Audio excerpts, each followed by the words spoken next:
ఈ వీడియోని స్కిప్ చేస్తే మీరు ఒక రహస్యాన్ని మిస్ అవుతారు. 2 భారీ శిఖరాలు, ఆకాశాన్ని ముద్దాడే ఎత్తు. చిత్తూరు జిల్లా పెనుమూరులో ఉన్న ఈ పులిగుండు కేవలం ఒక టూరిస్ట్ ప్లేస్ కాదు, అది సాహసానికి పరాకాష్ట. 1000 అడుగుల ఎత్తు, ఒక్క అడుగు తప్పటడుగు పెడితే మీ ఆచూకీ కూడా దొరకని పాతాళం ఇది.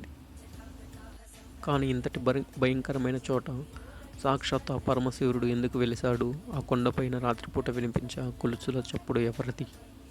పైకి వెళ్ళడానికి మెట్లు ఉన్న ఆ ప్రయాణం గుండెల్ని పిండేస్తుంది. దారి మధ్యలో సూర్యరశ్మి కూడా చొరబడలేని చిమ్మ చీకటి. ఆ చీకటి గుహలో గుండా వెళ్తుంటే ఆ గాలిలో వినిపించే భీకరమైన శబ్దాలు మీ గుండెల్ని వేగాన్ని పెంచుతాయి. మీరు ఒంటరిగా వెళ్తున్నా ఎవరో మీ వెంట నడుస్తున్నారన్న భ్రమ, మీ భుజంపై ఎవరో చేయి వేసినట్టు కలిగే ఆ గగురుబాటు. పురాణాల ప్రకారం ఇక్కడ శివుడు తపస్సు చేస్తున్నప్పుడు ఒక పులి ఆయనకు కావలిగా ఉండేది. ఆ భక్తికి మెచ్చిన స్వామి దానిని మోక్షం ప్రసాదించగా ఆ పులి శివుడికి నీడగా మరియు కొండగా అవతరించిందని కొందరు అంటారు.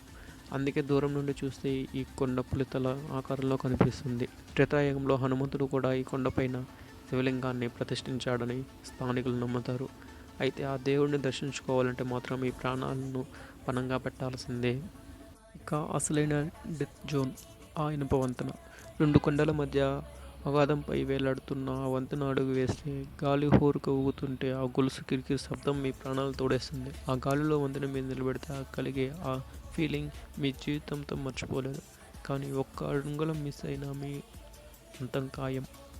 మరి ఇంతటి సాహసయాత్ర మీరు ఎవరితో కలిసి చేయాలనుకుంటున్నారో వాళ్ళకి షేర్ చేయండి. మీరు ఆ శివయ్య భక్తులైతే భక్తితో ఓం నమ శివాయ అని కామెంట్ చేయండి. ఇలాంటి వెన్నులో వణుకు పుట్టించే ఆధ్యాత్మిక రహస్యాల కోసం ఇప్పుడే మన ఛానల్ని సబ్స్క్రైబ్ చేసుకోండి. ఓం నమ శివాయ.